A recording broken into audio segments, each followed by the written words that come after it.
నమస్కారం. ఈరోజు మనం భారతీయ న్యాయ సంహిత అంటే బిఎన్ఎస్లోకి వెళదాం.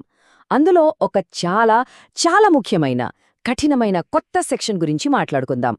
అదే సెక్షన్ 95. పిల్లల భవిష్యత్తుకు సంబంధించిన సెక్షన్ ఇది.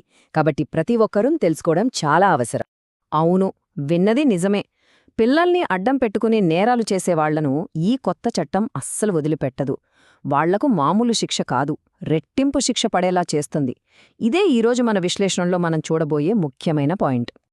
సరే, మరి ఈ కొత్త చట్టంలోకి వివరంగా వెళ్దాం. అసలు ఏంటి ఈ సెక్షన్ 95?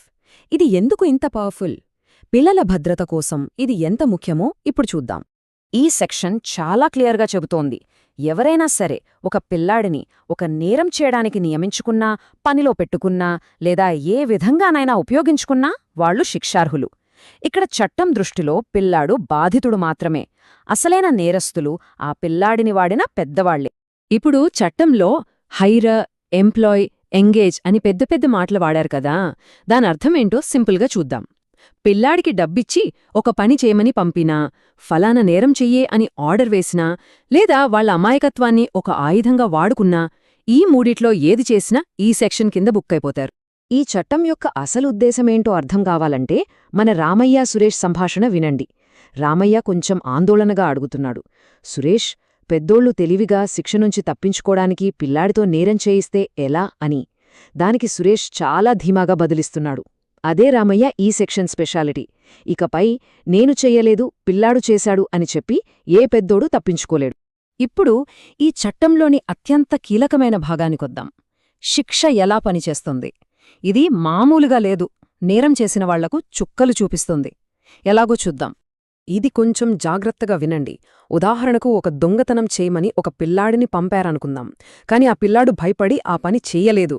అయినా సరే ఆ ప్రయత్నం చేసినందుకు మీకు 3 నుండి 10 సంవత్సరాల జైలు శిక్ష, ఇంకా ఫైన్ కూడా పడుతుంది. ఇప్పుడు అసలు విషయం చూడండి. ఒకవేళ ఆ పిల్లాడు నిజంగా దొంగతనం చేస్తే అప్పుడు మీకు ఆ 10 ఏళ్ల శిక్షతో పాటు ఆ దొంగతనానికి అసలు శిక్ష ఏదైతే ఉందో అది కూడా మీకే పడుతుంది. అందుకే దీన్ని డబుల్ దెబ్బ అంటున్నాం. ఇక్కడ ఒక చాలా సున్నితమైన కాని ముఖ్యమైన విషయం గమనించాలి. ఈ చట్టంలోని ఎక్స్ప్లెనేషన్ అనే భాగం పిల్లలను లైంగిక దోపిడీ లేదా పోర్నోగ్రఫీ కోసం ఉపయోగించడం కూడా ఈ సెక్షన్ 95 పరిధిలోకి వస్తుందని చాలా స్పష్టంగా పేర్కొంది. ఇది ఈ చట్టం యొక్క తీవ్రతను తెలియజేస్తుంది. ఈ చట్టం ఎంత శక్తిమంతమైనదో అంత ప్రమాదకరంగా మారే అవకాశం కూడా ఉంది. దీన్ని ఎలా దుర్వినియోగం చేయొచ్చో, ఒకవేళ మనమీద ఆరోపణలొస్తే ఎలా సిద్ధంగా ఉండాలో తెలుసుకోవటం చాలా అవసరం. చూడండి, చిన్న చిన్న పక్కింటి గొడవల్లో లేదా స్కూల్ తగాదాలలో కక్ష సాధించడానికి మా పిల్లాడిని నేరానికి వాడుకున్నాడు అని తప్పుడు కేసులు పెట్టే ప్రమాదముంది. అయితే ఒకటి గుర్తుపెట్టుకోండి, కేవలం ఆరోపణ చేస్తే సరిపోదు. కోర్టులో కేసు నిలబడాలంటే పిల్లాణ్ణి నేరానికి పురమాయించడంలో మీ క్రియాశీల పాత్ర ఉందని, ఇంకా ఆ నేరానికి మీకు ప్రత్యక్ష సంబంధముందని పక్కా ఆధారాలతో నిరూపించాలి. ఊరికే మాటలు చెప్తే కుదరదు. ఒకవేళ ఆరోపణ వస్తే 2 దారులుంటాయి. నిర్దోషి అయితే ఒక దారి, దోషి అయితే మరో దారి. మీరు నిర్దోషి అయితే ఆరోపణ వచ్చిన మొదటి క్షణం నుంచే జాగ్రత్తగా ఉండాలి. లాయర్ లేకుండా ఒక్క మాట కూడా మాట్లాడొద్దు. సీసీటీవీ, కాల్స్, చాట్స్ వంటి సాక్ష్యాలను భద్రపరచండి.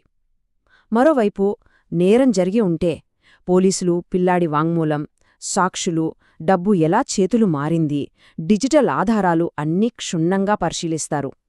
తరువాత కోర్టులో అసలు మీరే పిల్లాణ్ణి నియమించుకున్నారా లేదా అని నిర్ధారించి శిక్ష వేస్తారు. కాబట్టి ఇక్కడ మనం అర్థం చేసుకోవాల్సిన కీలకమైన విషయం ఏంటంటే, ఇది పాత చట్టంలో ఏదో చిన్న మార్పు కాదు. ఇది భారతీయ శిక్షాస్మృతిలో మునుపెన్నడూ లేని ఒక సరికొత్త, శక్తివంతమైన నిబంధన. ఇది చాలా పెద్ద మార్పు. ఈ పట్టిక చూస్తే మనకు విషయం స్పష్టంగా అర్థమవుతుంది.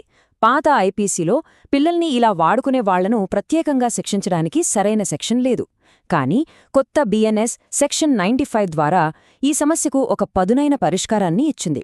కనీస శిక్షను నిర్ధారించి శిక్షను మరింత కఠినతరం చేసింది. ఈ చట్టం ఒక్కటే ఒంటరిగా నిలబడలేదు. దీని వెనుక మన దేశ అత్యున్నత సూత్రాల బలం, మన రాజ్యాంగం యొక్క స్ఫూర్తి ఉంది. మన రాజ్యాంగంలోని ఈ ఆర్టికల్స్ చూడండి. ఆర్టికల్ 24 పిల్లలను ప్రమాదకరమైన పనులలో పెట్టకూడదని చెప్తోంది. ఆర్టికల్ 21 పిల్లల జీవించే హక్కును, గౌరవాన్ని కాపాడాలని ఆదేశిస్తోంది. ఆర్టికల్ 39F ప్రకారం పిల్లలను కాపాడటం ప్రభుత్వ విధి. ఈ ఆర్టికల్సే ఈ కఠినమైన చట్టానికి నైతిక మరియు చట్టపరమైన వెన్నెముక.